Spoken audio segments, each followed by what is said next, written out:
Hi, My name is Wise Jack. welcome to my channel. The Great Emu War. A tale from the annals of history that sounds more like a script from a Monty Python sketch than an actual event. But this feathery fiasco did indeed take place in the sun-baked landscapes of Western Australia in late 1932. The Great Emu War wasn't so much a war in the traditional sense. It was rather an ill-fated, almost comical, military operation against a formidable army of emus. Yes, you heard that right. Emus, the big flightless birds that look like they've been assembled by a committee with a rather quirky sense of humour. The background of this ornithological oddity lies in the aftermath of World War I. Australian soldiers turned farmers were given land in Western Australia to cultivate. But soon, they found themselves in a feud with about 20,000 emus who apparently hadn't received the memo about human property rights. These birds, which were in the midst of their migration, descended upon the farmlands, wreaking havoc on the wheat crops. Enter the Australian military stage left.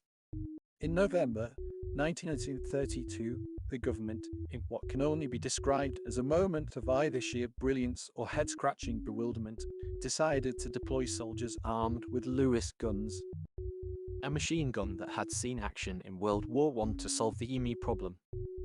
The man leading this avian campaign was Major Meredith of the 7th Heavy Battery of the Royal Australian Artillery. Major Meredith probably never envisioned himself as a bird hunter, but destiny had other plans. The operation was set to be a swift victory over the emus. But it turns out that emus are tougher adversaries than one might expect. these fast birds proved to be elusive targets. In the first encounter, the soldiers found that their feathered foes were surprisingly resilient, even when struck by gunfire.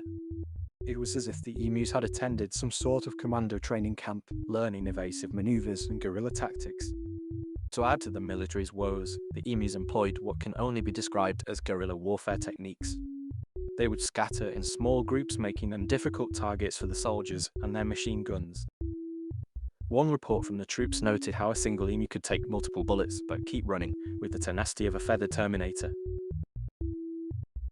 After a few days of this farcical feathered warfare, the military had expended a significant amount of ammunition, but had little to show for it. The number of birds killed is a matter of debate, but the most generous estimates suggest about a couple of hundred emus fell in battle, a small dent in a very large and flightless battalion. By December 1932, the Australian House of Representatives was discussing the operation, with some members criticising the government for using machine guns to target a bird population. The operation was halted and the emus emerged victorious. Major Meredith, in his report, may have summed it up best when he compared the emus to Zulus and commented on their remarkable ability to take bullets and keep running.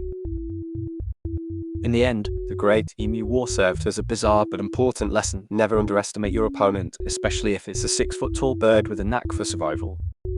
It remains a quirky, almost unbelievable footnote in history, demonstrating that sometimes truth is stranger than fiction, and certainly more feathered.